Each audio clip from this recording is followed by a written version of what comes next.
Hey everyone, welcome back. If you're new here, I'm Dimitri, and this channel is all about the stories that America forgot. We're talking about ghost towns, unsolved mysteries, historical events that sound too crazy to be true, but they are.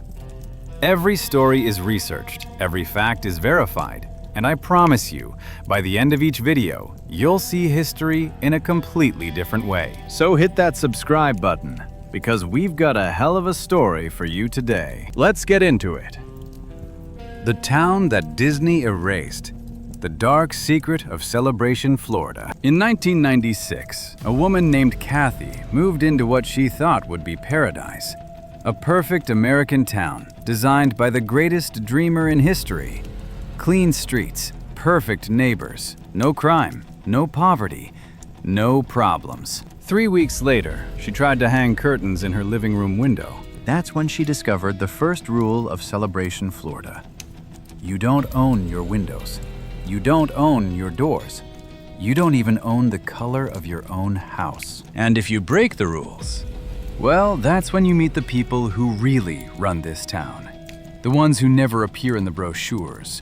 The ones who knock on your door at 2 in the morning to remind you that in Celebration, Florida, someone is always watching. This isn't a story about a theme park. This is about something far more disturbing. This is about the American town that Walt Disney's company built to control every aspect of human life. A real town, with real people, living under rules that would make George Orwell himself uncomfortable. And the most unsettling part? Thousands of Americans paid premium prices to live there. They're still there today. Right now, as you're watching this, 8,000 people are living in a town where they can be fined for parking their own car in their own driveway for more than 4 hours. Where choosing the wrong shade of white paint can cost them thousands. Where the company that created a mouse controls every single detail of their daily existence. But here's what they don't want you to know.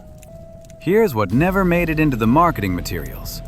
Here's the real reason why, in 2010, residents held secret meetings in each other's homes, whispering about lawsuits and escape plans. The perfect American town had a fatal flaw, and it took 14 years for anyone to notice it. 14 years of contracts, rules, and corporate control. 14 years of a social experiment that went exactly according to plan. Until the night everything changed. Until the night that proved you can't engineer human nature.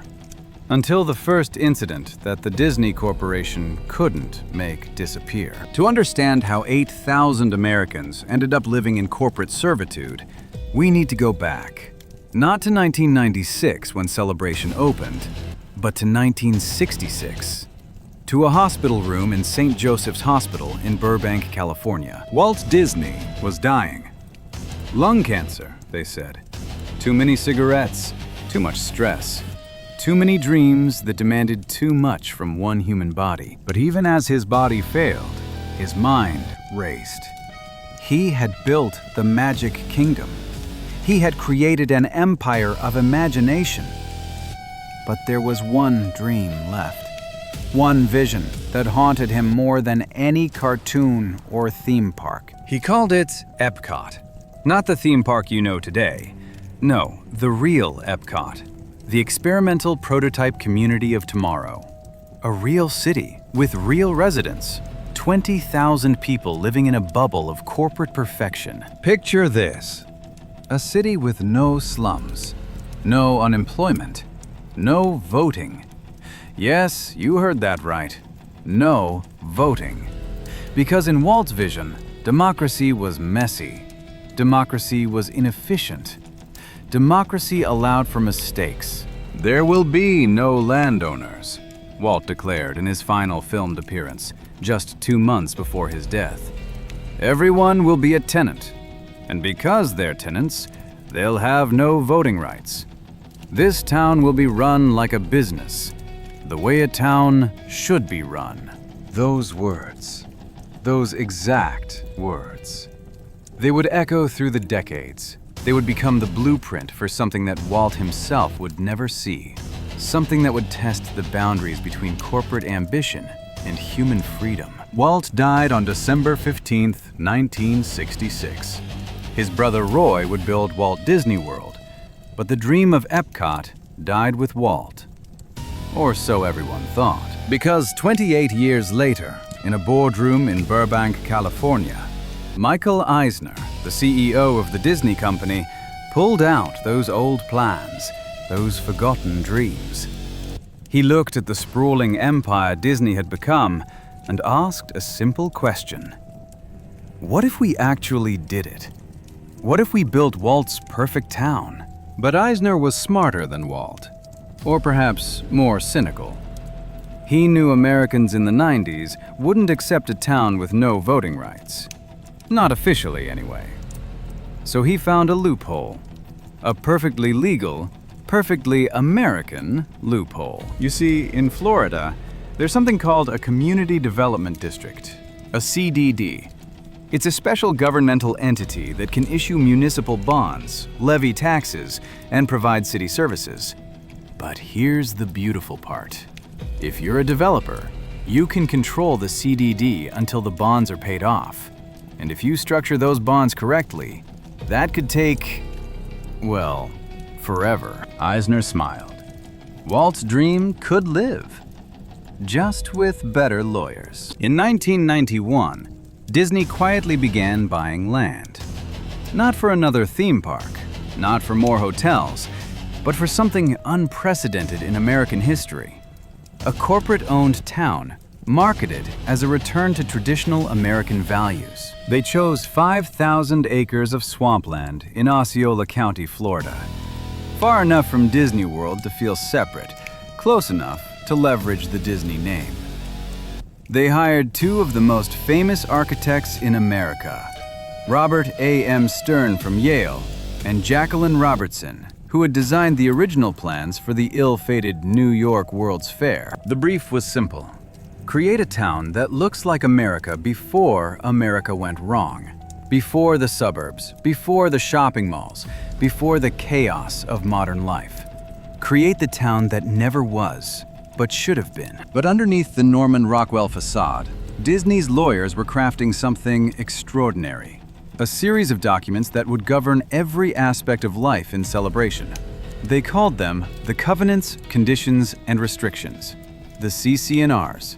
166 pages of rules that would make the terms of service for your iPhone look like a haiku. Let me give you a taste of what residents would sign. No owner shall paint, repaint, or otherwise change the exterior color scheme of any home without prior written approval from the Celebration Company. Window treatments visible from any street or common area must be white or off-white in color. No vegetable garden shall be visible from any street. Christmas decorations may only be displayed between the day after Thanksgiving and January 6th. No owner shall park any vehicle in their driveway for more than 4 consecutive hours during daylight.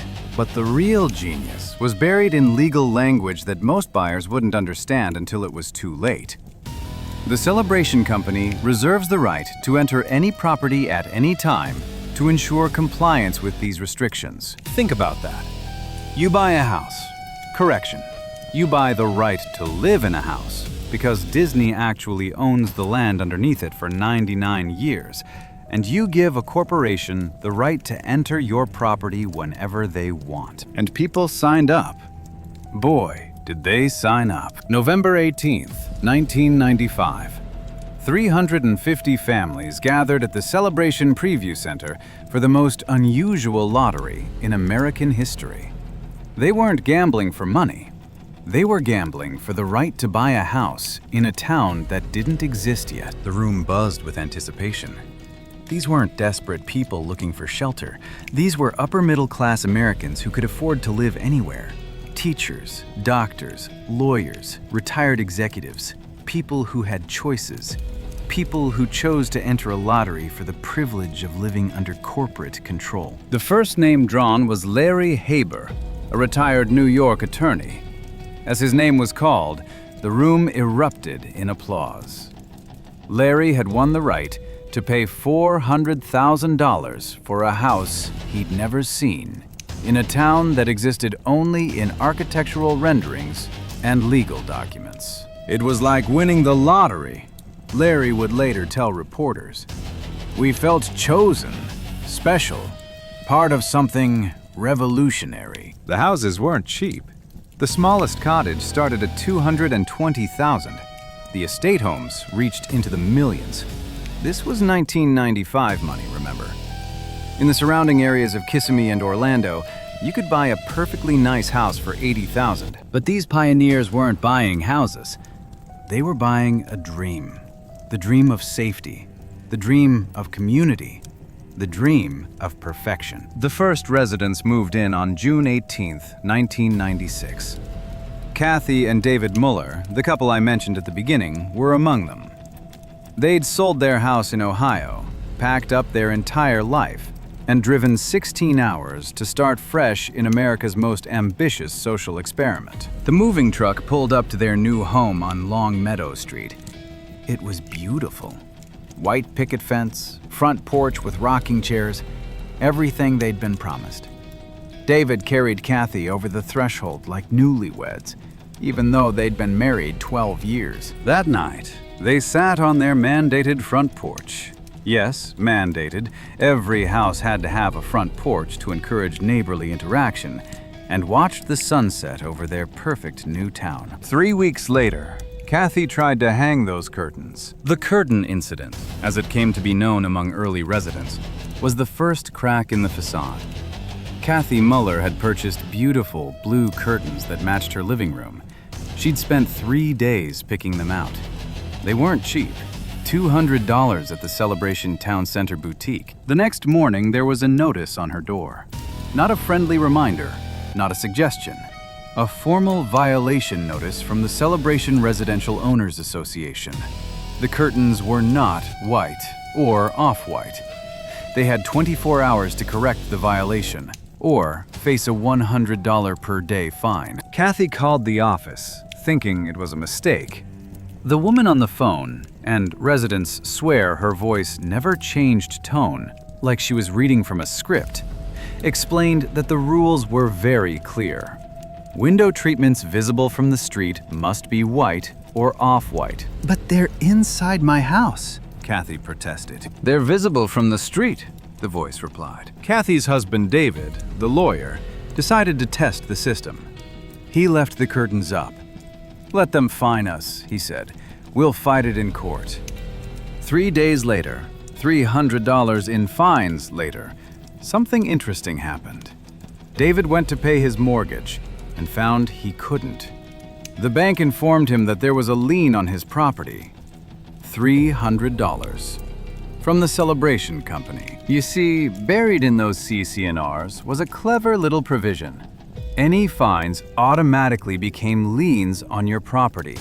And liens affect your credit, your mortgage, your ability to sell. David took down the curtains, but the curtain incident was just the beginning. As more residents moved in, the stories multiplied. There was Bob Patterson, a retired Marine colonel who'd served 3 tours in Vietnam. Bob made the mistake of parking his pickup truck in his own driveway for 5 hours while he changed the oil. 1 hour over the 4-hour limit. That would be a $100 fine. Bob refused to pay. He'd fought in real wars, he said. He wasn't about to bow down to the Disney Corporation over a parking violation in his own driveway. 2 weeks later, Bob discovered that his Celebration ID card, yes, residents had ID cards, like employees at a corporation, had been deactivated. He couldn't access the gym, the pool, the golf course, the tennis courts. All the amenities he was paying for through his HOA fees were suddenly off limits. It's like they unpersoned me, Bob would later tell a reporter from the Orlando Sentinel. Like something out of that Orwell book. Then there was Jennifer Walsh, a kindergarten teacher who made the fatal error of planting tomatoes in her backyard. Vegetable gardens were forbidden if visible from the street, but Jennifer's backyard was completely fenced. No one could see her tomatoes unless they were inside her property. Ah, but remember that clause about the Celebration Company's right to enter any property? 2 days after planting her tomatoes, Jennifer came home to find them gone. Removed. In their place, approved ornamental shrubs that she hadn't ordered and would be billed for. The invoice was in her mailbox. $350 for landscape correction. These weren't isolated incidents. They were the norm. Every day, residents received violation notices for infractions they didn't know existed. Garbage cans visible from the street for more than 12 hours. Basketball hoops in driveways. Bird feeders that weren't approved designs. Flags that weren't American flags. Cars with political bumper stickers.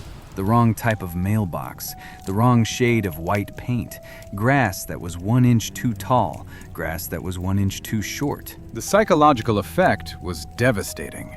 Residents became paranoid. They started watching each other, reporting violations before they could be reported themselves. Trust evaporated. Community turned into surveillance. But vegetables and curtains were minor skirmishes compared to what happened at Celebration School. Because Disney didn't just want to control houses and lawns, they wanted to revolutionize education itself. Celebration School was the crown jewel of the development. A $60 million state-of-the-art facility built with Disney money, but run by the Osceola County School District. It was supposed to be the school of the future. No grades, no traditional classrooms, no textbooks, just learning neighborhoods and collaborative discovery. The brochures made it sound revolutionary. Parents moved to Celebration specifically for the school. They paid premium housing prices for the promise of premium education. Dr. Bobby Vogel was the first principal. A true believer in progressive education, she implemented something called multi-age grouping. 6-year-olds learned alongside 10-year-olds. There were no desks, just beanbags and floor cushions. No tests, just authentic assessments. No report cards, just narrative evaluations. For the first year, parents went along with it. This was Disney, after all. They must know what they're doing. But then the standardized test scores came in. Celebration School, the crown jewel, the school of the future, ranked in the bottom third of Florida schools. In a state that already ranked 45th in the nation for education, parents started asking questions, hard questions, like why their 4th grader couldn't multiply, why their 6th grader couldn't write a coherent paragraph, why their 8th grader had never read a complete book. The school held meeting after meeting. Dr. Vogel explained that test scores didn't reflect authentic learning, that traditional metrics couldn't measure collaborative intelligence, that parents needed to trust the process. But here's where it gets interesting. When parents tried to organize, to form an independent PTA, they discovered something. The school was on Disney property, and Disney had very specific rules about public gatherings on their property. Any meeting of more than 10 residents required prior approval from the Celebration Company. Applications for approval were routinely denied, or delayed, or lost. Parents started meeting in secret, in living rooms with the curtains drawn. White curtains, of course. They whispered about lawsuits, about pulling their kids out, about how they'd been sold a lie. One parent, Mark Thompson, a software engineer from Silicon Valley, decided to document everything. He created a website called Celebration School Reality. He posted test scores, compared them to surrounding schools, showed that kids were actually performing worse after attending Celebration than before. Within 24 hours, Mark received a cease and desist letter, not from the school, from Disney. The website, they claimed, violated the CC&R section on actions detrimental to property values. Think about that. Posting public test scores about a public school was considered detrimental to property values, and therefore forbidden. Mark took the website down, but he didn't stop documenting. He just got smarter about it. He started using anonymous forums, encrypted emails, secret Facebook groups. The underground resistance of concerned parents grew. By 1999, 3 years after opening, Celebration was starting to crack. Not physically, the buildings were pristine, but psychologically, socially, spiritually. The pressure to be perfect was crushing. Every lawn had to be perfect. Every house had to be perfect. Every family had to appear perfect. There was no room for human messiness, no room for authentic emotion. It was like living in a continuous performance where dropping character meant financial and social ruin. Dr. Patricia Merritt, a psychiatrist who lived in Celebration from '97 to 2001, later wrote about what she called celebration syndrome. The pressure was overwhelming, she wrote. Residents developed anxiety disorders at unprecedented rates. Depression was epidemic. People were taking antidepressants just to cope with daily life. The suicide rate was triple the national average, though Disney disputed these numbers and refused to release their own statistics. She described patients who couldn't sleep, terrified they'd forgotten to bring in their garbage cans. Executives who had panic attacks about their grass height. Mothers who developed eating disorders trying to maintain the perfect celebration figure. Children who wet the bed, anxious about breaking rules they didn't understand. It was a mental health crisis, Dr. Merritt wrote, but no one could talk about it. Mental illness was seen as a violation of the community's standard, another imperfection to hide. The irony was palpable. Disney had tried to create the happiest town on Earth. Instead, they'd created a pressure cooker of conformity that was literally driving people to despair. And then there was the downtown problem. Celebration Town Center was supposed to be the heart of the community, a walkable downtown with shops, restaurants, and cafes, just like the small towns of yesteryear, except for one small detail. Disney owned all of it, every single storefront, every single business, which meant Disney decided who could open a shop and who couldn't, what could be sold and what couldn't. Want to open a bar? Sorry, Disney doesn't think bars fit the celebration image. Want to sell used books? Disney prefers new books only. Want to offer lower prices to compete? Disney controls the pricing guidelines. The result was a downtown that looked perfect, but felt hollow. The coffee shop closed at 8 p.m. The restaurants were overpriced and underwhelming. The shops sold the same merchandise you could find at any upscale mall.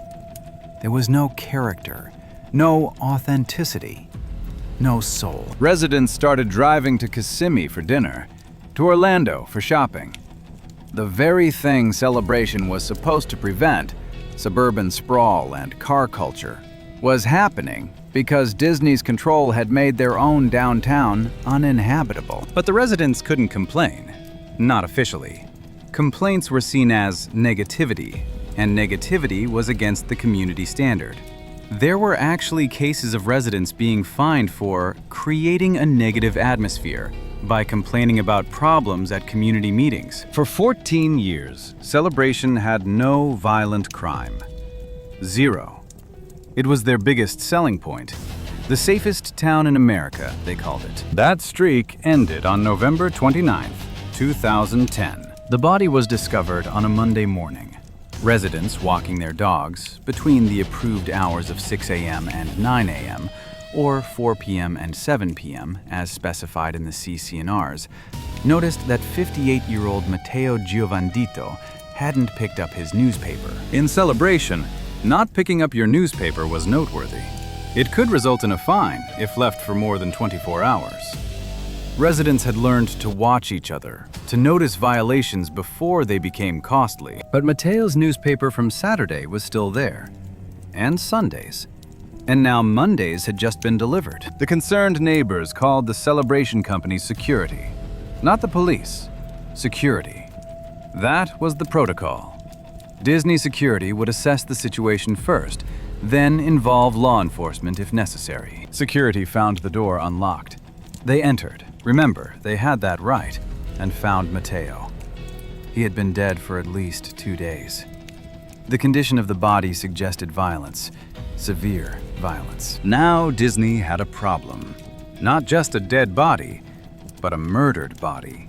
In the perfect town. In the town with no crime. The Osceola County Sheriff's Office was called. Deputies arrived, then detectives, then forensics, then, inevitably, the media. By afternoon, news vans lined Celebration Avenue. Reporters stood in front of the perfect white picket fences, telling America that someone had been murdered in Disney's perfect town. Disney's response was remarkable in its corporate coldness.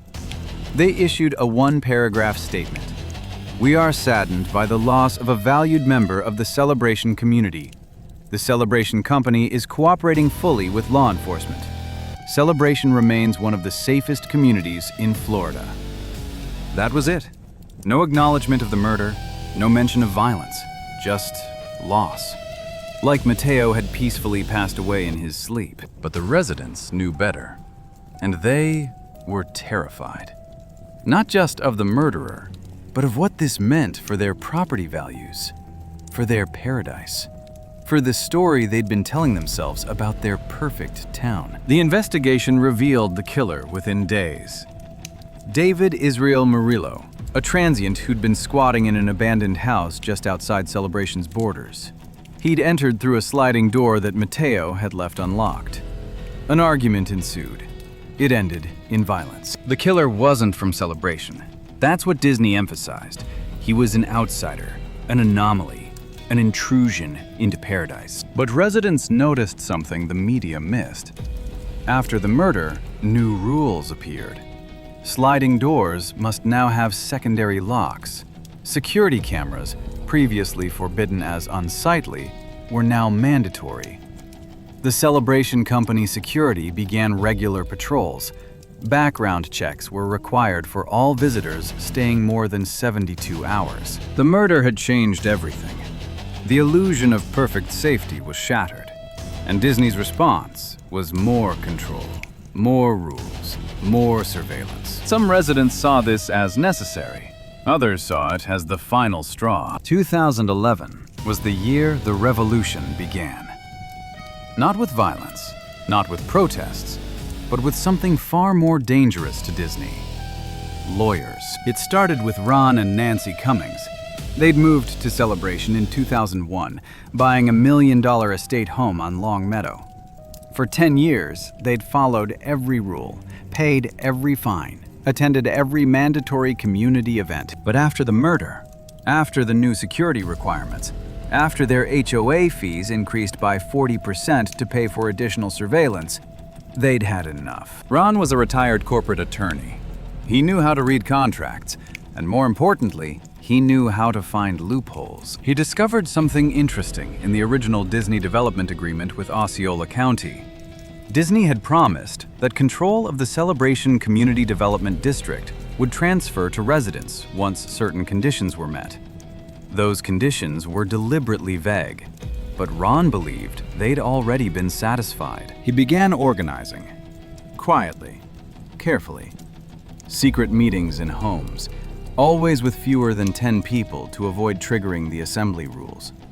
They called themselves the Celebration Independence Committee. Their goal was simple: force Disney to transfer control of the town to its residents, make Celebration a real town with real democracy, not a corporate fiefdom. Disney found out, of course.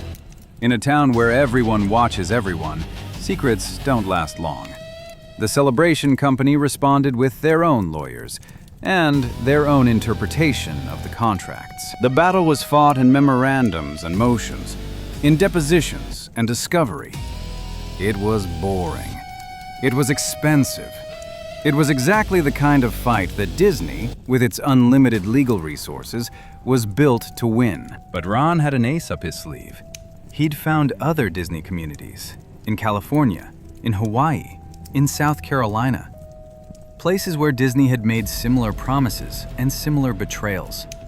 He began connecting them, building a network, sharing legal strategies. And then he found something explosive. Internal Disney documents from 1991. Documents that showed Disney never intended to give up control. That the promise of eventual resident ownership was what they internally called a sales inducement. A lie, in other words. The documents were leaked to the Orlando Sentinel. The headline read, Disney never intended to give up control of Celebration, documents show. The reaction was immediate. Property values dropped 20% overnight. Houses that had been on the market for months suddenly couldn't sell at any price. The perfect town had become a toxic asset. Disney's response was predictable. They sued the newspaper. They sued Ron Cummings. They sued anyone who republished the documents. They claimed trade secrets, proprietary information, corporate espionage. But the damage was done. The mask had slipped. The wizard had been revealed behind the curtain. 2012 through 2014 were the dark years. The murder had broken the spell. The lawsuits had exposed the truth. And now, the perfect town began to eat itself. The school, already struggling, completely collapsed. Dr. Vogel had been replaced twice. Test scores hadn't improved. Parents were fleeing to private schools or homeschooling.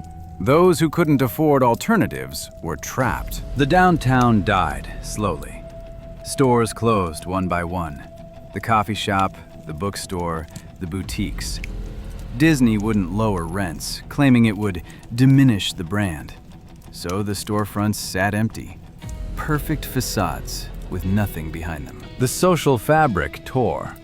Neighbors reported neighbors for violations, not out of civic duty, but out of spite. If I can't paint my door blue, then you can't have that garden gnome. If I got fined for my Christmas lights, then you're getting fined for that bicycle in your driveway. There was actually a website, unofficial, anonymous, where residents could report violations. They called it Celebration Watch. It was vigilantism by HOA. The mental health crisis deepened. Depression, anxiety, paranoia. The perfect town was making people sick. Marriage counselors in the area reported that celebration was mentioned in half their sessions. Divorce lawyers saw a boom in business from the perfect town. And then there were the foreclosures. The dirty secret that Disney desperately tried to hide. By 2013, Celebration had one of the highest foreclosure rates in Central Florida, higher than the surrounding working-class communities, higher than anywhere else in Osceola County. How could this be? These were wealthy people, successful people, people who'd paid cash for million-dollar homes. The answer was the fines, the endless, escalating fines. $100 for wrong curtains becomes a lien. Don't pay the lien, it grows. Interest, penalties, legal fees. Suddenly, you owe $10,000 for curtains you bought 5 years ago. Can't pay?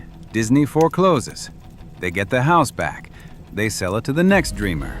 The cycle continues. One resident, who spoke on condition of anonymity, called it economic warfare by 1,000 cuts. Let me tell you about Tom and Sarah Mitchell. They moved to Celebration in 2008 with their 2 kids. Tom was a teacher. Sarah was a nurse. They'd saved for 15 years to afford the down payment on a cottage home. $350,000 for 1,200 square feet. But it was worth it, they thought, for the schools, for the safety, for the community. By 2014, they were gone. Bankrupted, divorced, destroyed by the very paradise they'd sacrificed everything to join. It started small. Their son, 8 years old, liked to draw with chalk on the sidewalk. A violation. Chalk could stain the concrete. $50 fine. They paid it. Told their son to draw in the backyard. He did. But the chalk was visible through the fence slats. Another violation. Another $50. They bought him paper. He drew on paper on the front porch. The wind blew some sheets into the neighbor's yard. Littering. $100 fine. But the real blow came from the school. Their daughter, 12, was struggling. She needed extra help. Special education services. The school didn't provide them. Couldn't afford them. All that innovative education technology, but no money for a reading specialist. Tom and Sarah hired a private tutor. $100 a week they couldn't afford. But what choice did they have? Then the HOA fees went up. Again. $500 a month to $1,500. to pay for security, for landscaping, for the downtown that nobody used. Tom took a second job. Sarah worked double shifts. They never saw each other, never saw their kids. They were killing themselves to live in paradise. The marriage cracked. The stress, the exhaustion, the endless pressure to maintain the facade of perfection. Sarah moved out, back to her parents in Georgia, took the kids. Tom tried to sell the house, but this was 2014. The documents had been leaked. The murder was public knowledge. The school's failure was undeniable. Nobody wanted to buy into Celebration anymore. The house sat on the market for 8 months. Price reduced. Reduced again. Finally sold for $200,000. $150,000 less than they'd paid. They still owed $220,000 on the mortgage. Tom declared bankruptcy. Lost everything. Last I heard, he was living in a one-bedroom apartment in Kissimmee, 5 miles from paradise, a universe away. The Mitchells weren't unique. Their story was repeated dozens of times, hundreds of times. Families destroyed by the dream of perfection. By 2015, Disney had a problem. Celebration was becoming a liability. Not financially, they were still making money from the commercial properties and the HOA management fees, but reputationally. Every negative news story about Celebration mentioned Disney. Every lawsuit named Disney. Every bitter former resident blamed Disney. So Disney did what corporations do. They pivoted. They distanced. They divested. Quietly, without fanfare, Disney began selling off their interests in Celebration. The town center went to a private equity firm, the golf course to a management company, the remaining undeveloped land to various developers. But, and this is crucial, they kept the rights to the rules. The CC&Rs remained, the Architectural Review Board remained, the control remained. Disney's name came off the letterhead, but their fingers stayed on the controls. They brought in a management company, Celebration Community Management. Sounds independent, doesn't it? Except when you look at the contracts, when you see who really makes the decisions, when you follow the money. It's Disney. It's always been Disney, just with more layers, more distance, more plausible deniability. The residents who remained, the true believers, the trapped, the stubborn, barely noticed the change. The rules were the same, the fines were the same, the oppression was the same. Just the logo on the violation notices changed. But Disney had learned something valuable from Celebration, something they would apply to their next ventures, their next communities, their next attempts at social engineering. They learned that Americans would pay premium prices to live in corporate-controlled communities.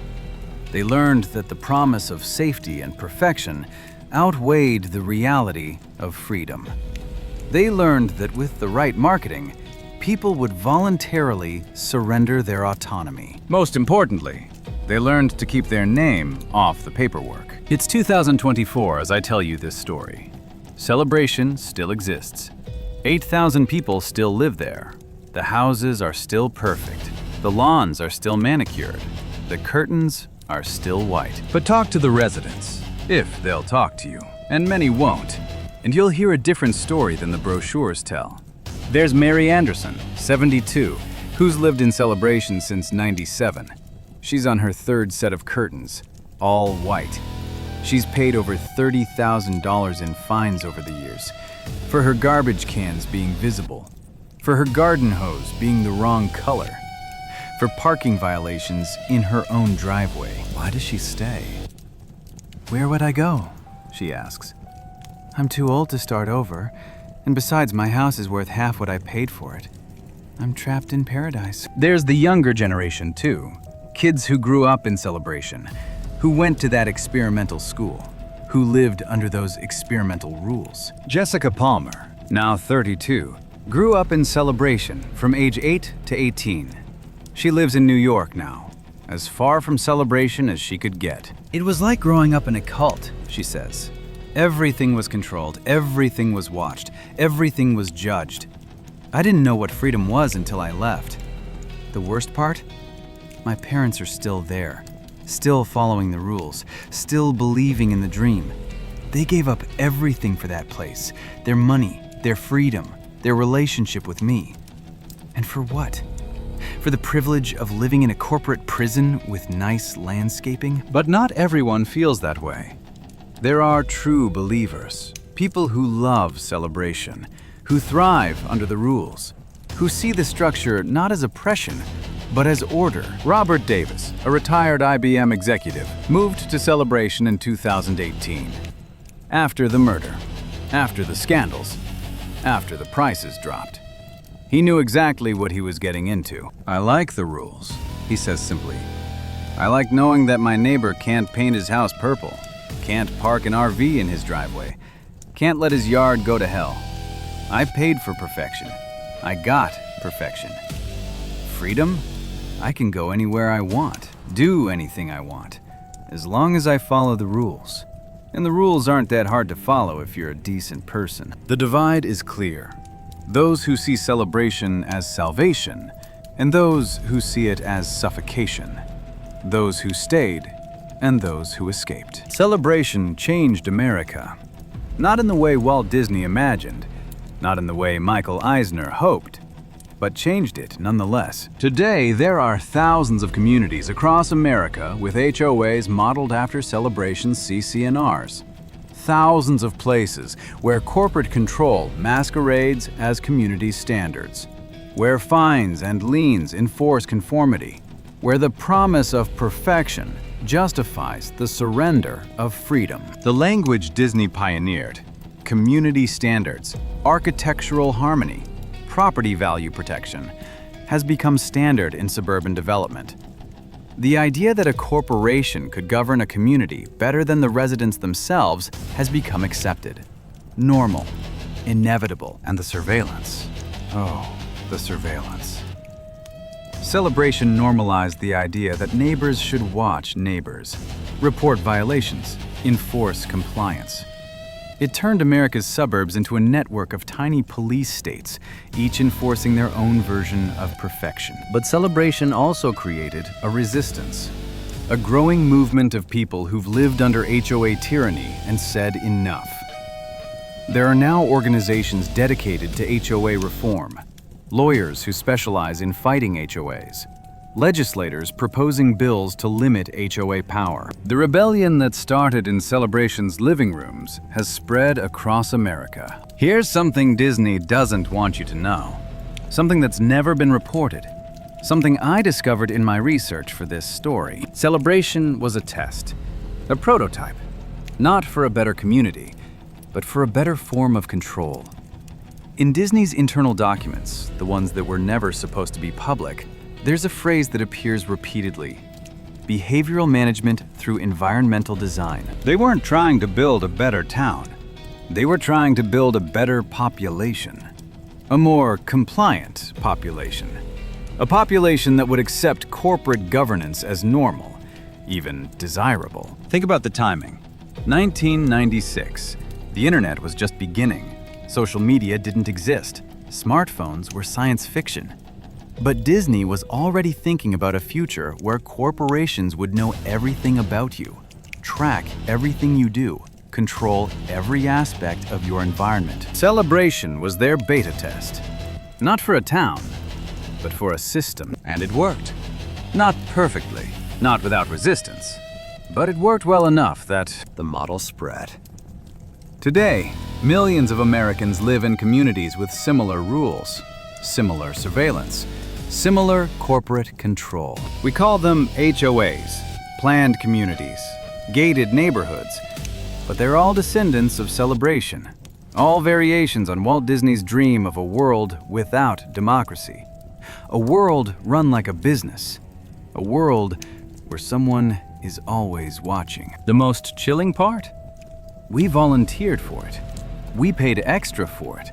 We competed in lotteries for the privilege of surrendering our freedom. Because Disney understood something fundamental about human nature. Something that Walt glimpsed in 1966 and Michael Eisner perfected in 1996. People will trade freedom for the illusion of safety. They will trade democracy for the promise of property values. They will trade their rights for the dream of perfection. And once they've made that trade, once they've signed those papers, once they've moved into that perfect house with those white curtains, it's almost impossible to get those freedoms back. The residents of Celebration learned this the hard way. 8,000 people living in a cautionary tale, a monument to the danger of letting corporations govern communities, a warning that most of America has chosen to ignore. But there's one final twist to this story. One last secret that even most Celebration residents don't know. In 2019, Disney quietly reacquired several key properties in Celebration. Not openly, through shell companies, through intermediaries, through the kind of complex financial instruments that make ownership impossible to trace. Why?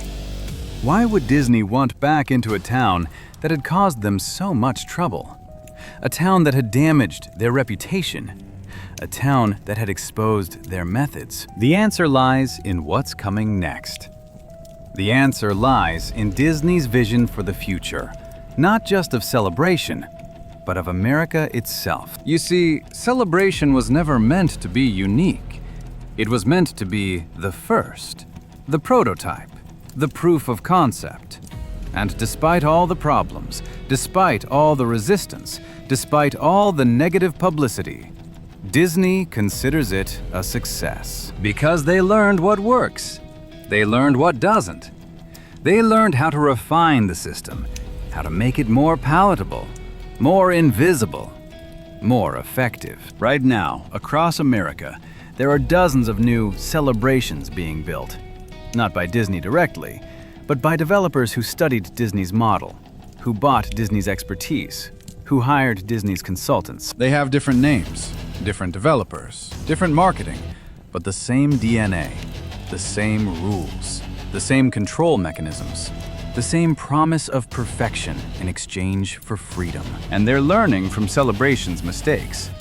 The new communities are smarter, the rules are more subtle, the control is less obvious, the contracts are more sophisticated. The residents don't even realize what they're signing away. But I want to tell you about something that happened just last year. Something that shows the true legacy of Celebration. Something that proves the experiment isn't over. In March of 2023, a group of former Celebration residents filed a class action lawsuit, not against Disney, they'd learned that was pointless, but against the United States government. Their claim? That communities like Celebration violate the Constitution, that corporate-controlled towns are fundamentally un-American, that no contract should be able to sign away basic constitutional rights. The lawsuit is still pending. Most legal experts say it has no chance, that the residents voluntarily signed the contracts, that they knew what they were getting into, that private communities have the right to set their own rules. But the lead plaintiff, a woman named Catherine Rogers, who lived in Celebration from 2000 to 2015, sees it differently. "We didn't know what we were signing," she says. "Nobody reads 166 pages of legal documents when they're buying a house. Nobody understands what those documents really mean until they're living under them. And by then it's too late. You've invested everything. You can't leave. You're trapped." She pauses, choosing her words carefully. What Disney did in Celebration should be illegal. No corporation should have that much control over American citizens. No contract should be able to override the Constitution. We're not trying to get money. We're trying to save other families from making the same mistake we did. The lawsuit has attracted attention from constitutional scholars, from civil rights organizations, from housing advocates. Some see it as the beginning of a larger movement, a pushback against corporate control of American communities. But Disney and other developers aren't worried. They have better lawyers, deeper pockets, and most importantly, they have something more powerful than any lawsuit: the American dream. Because as long as people believe that a perfect community exists, as long as they're willing to pay for safety and order, as long as they fear their neighbors more than they fear corporations. Places like Celebration will continue to exist, continue to spread, continue to trap families in pursuit of perfection. Let me tell you about the newest victims. The Johnsons moved to Celebration in 2022. Young couple, 2 kids, tech money from California. They'd heard all the stories, read all the articles. They thought they were different, smarter, more prepared. We went in with our eyes open, Michael Johnson told me. We read every page of the CC&Rs. We understood the rules. We thought we could handle it, but understanding the rules and living under them are 2 different things. Within 6 months, the Johnsons had racked up $3,000 in fines for leaving their garage door open while they unloaded groceries. For their daughter's pink bicycle, only neutral colors are allowed for children's toys visible from the street. For hosting a birthday party that went past 9 p.m., noise violations begin at 9:01. It's not the money, Michael says. We can afford the fines. It's the constant anxiety, the feeling of being watched, the knowledge that any neighbor could report you for anything at any time. My wife has developed insomnia. My kids are afraid to play outside. We're miserable in paradise. They want to leave, but they can't. Not yet. They need to stay at least 2 years to avoid capital gains taxes. 2 years that feel like 20. 2 years of white curtains and perfect lawns and silent suffering. The worst part, Michael confides, is that we're starting to become like them. Last week, I caught myself taking a photo of my neighbor's trash cans. They were out past noon, against the rules. I almost reported them. That's when I realized what this place is doing to us. It's turning us into the kind of people who report their neighbors for trash can violations. It's making us complicit in our own oppression. The Johnsons aren't alone. Every year, hundreds of new families move to Celebration, drawn by the promise, trapped by the reality, adding to the cycle, feeding the machine. And Disney watches. Not directly, not officially, but they watch. They collect data. They refine the model. They prepare for the next iteration. Because Celebration was just the beginning, the real plan is much bigger, much more ambitious, much more frightening. Imagine a future where every community is a celebration, where corporate control is the norm, not the exception, where democracy exists only in designated zones, where freedom is a luxury only the wealthy can afford, the wealthy who choose to live outside the system. This isn't conspiracy theory. This is corporate strategy. This is the logical extension of what Disney started in 1996. And the most terrifying part? It's working. HOAs now govern over 70 million Americans. That's 1 in 5 people living under corporate rules, living in miniature celebrations, living the nightmare Disney sold as a dream. But there's hope. Not much, but some. The resistance is growing. Former residents are speaking out. Journalists are investigating. Legislators are paying attention. The lawsuit, however unlikely to succeed, has started a conversation. And most importantly, people are learning. Learning to read the contracts. Learning to ask questions. Learning to value freedom over the illusion of perfection. I spoke to Walt Disney's grandniece recently. She asked to remain anonymous, but she wanted to share something. Uncle Walt would be horrified, she said. His vision of Epcot was utopian, yes. Controlling, absolutely.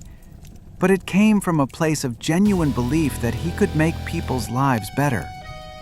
What happened in Celebration, the fines, the surveillance, the cruelty, that's not what he imagined. That's corporate greed wearing the mask of his dream. She paused, then added something that chilled me. But you know what the real tragedy is? Celebration proved that Walt was right about one thing. People will give up their freedom willingly. They'll pay for their own cages. They'll police each other. They'll enforce the rules that oppress them. All you have to do is promise them safety, promise them order, Promise them that their property values won't decline. As I finish this investigation, as I compile these stories, as I prepare to share the truth about Celebration, I keep thinking about Kathy Muller, the woman who just wanted to hang blue curtains in her living room. She and David left Celebration in 2005, sold their house at a loss, moved to a regular neighborhood in North Carolina. No HOA, no CCNRs, no corporate oversight. The first thing I did in our new house, Kathy told me, I hung the ugliest, brightest, most obnoxious curtains I could find. Purple with gold stars. They were hideous. I loved them. Because I could. Because no one could tell me not to. Because I was free. She laughed, then grew serious. People think we're crazy for leaving Celebration.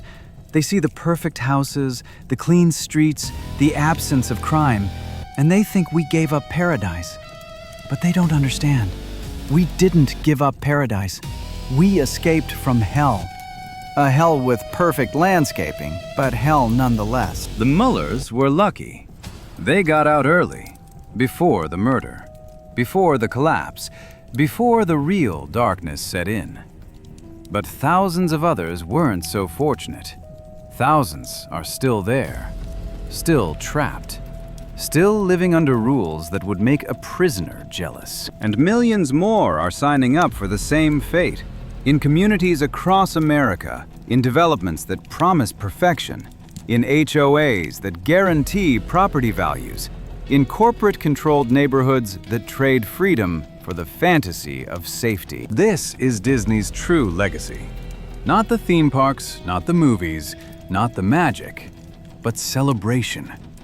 The town that proved Americans will voluntarily surrender their constitutional rights for the promise of a perfect lawn. The town that turned neighbors into informants, that turned homes into prisons, that turned the American dream into an American nightmare. The town that Disney built, the town that Disney abandoned, the town that Disney still controls, the town that should never have existed, the town that exists everywhere now, the town that proved Walt Disney's darkest vision, that people don't really want freedom.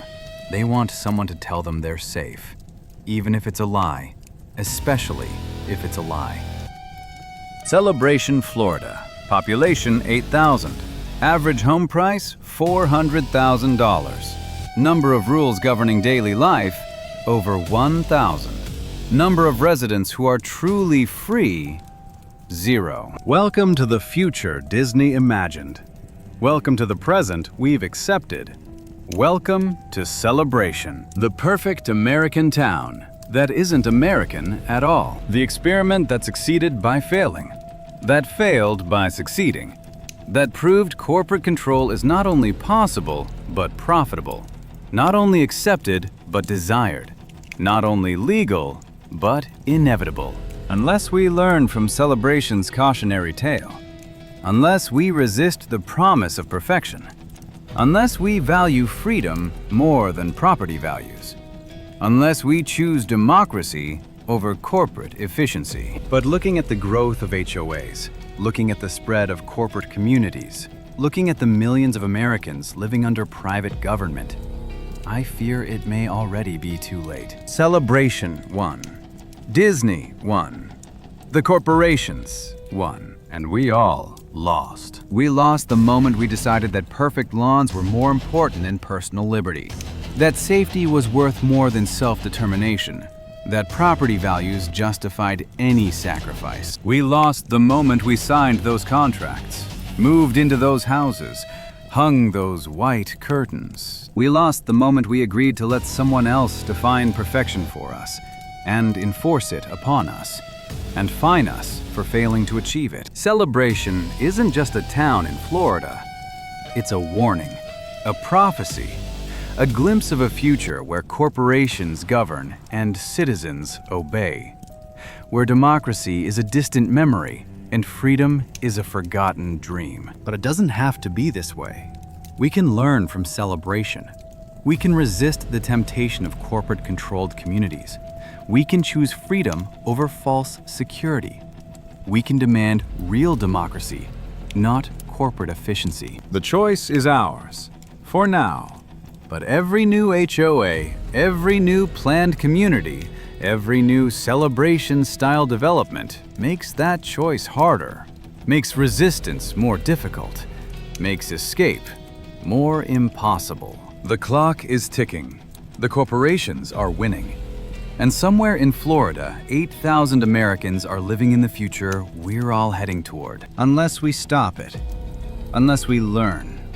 Unless we remember what America is supposed to be about. Not perfection, not control, not corporate governance, but freedom. Messy, chaotic, beautiful freedom. The kind of freedom that lets you hang blue curtains if you want to. The kind of freedom that lets you paint your house any color you choose. The kind of freedom that lets you be imperfect, human, real. The kind of freedom that celebration killed, that Disney buried, that we must resurrect before it's too late, before every town becomes celebration, before the experiment becomes the norm. The story of celebration is not over. It's still being written. In every HOA meeting, in every CC&R document, in every fine for grass that's an inch too tall. And the ending, that's up to us. We can accept the celebration model, live in our perfect prisons, follow the rules, pay the fines, surrender our freedom for the illusion of safety. Or we can resist. We can refuse. We can remember what America is supposed to be. The choice is ours, but we must choose soon, because the corporations aren't waiting. They're building new celebrations right now, marketing them to your neighbors, selling them the dream that became a nightmare. And once you sign those papers, once you move in, once you hang those white curtains, it's almost impossible to escape. Just ask the 8,000 people still trapped in Celebration, Florida, still living under Disney's rules, still paying for the privilege of oppression, still believing, despite all evidence to the contrary, that they live in paradise. When in reality, they live in the most successful social engineering experiment in American history. An experiment that proved people will pay to live in corporate bondage. An experiment that changed America forever. An experiment that's coming to your neighborhood next, unless we stop it. Unless we learn from celebration. Unless we choose freedom over perfection. The choice is ours. Choose wisely. Choose quickly. Choose freedom before it's too late.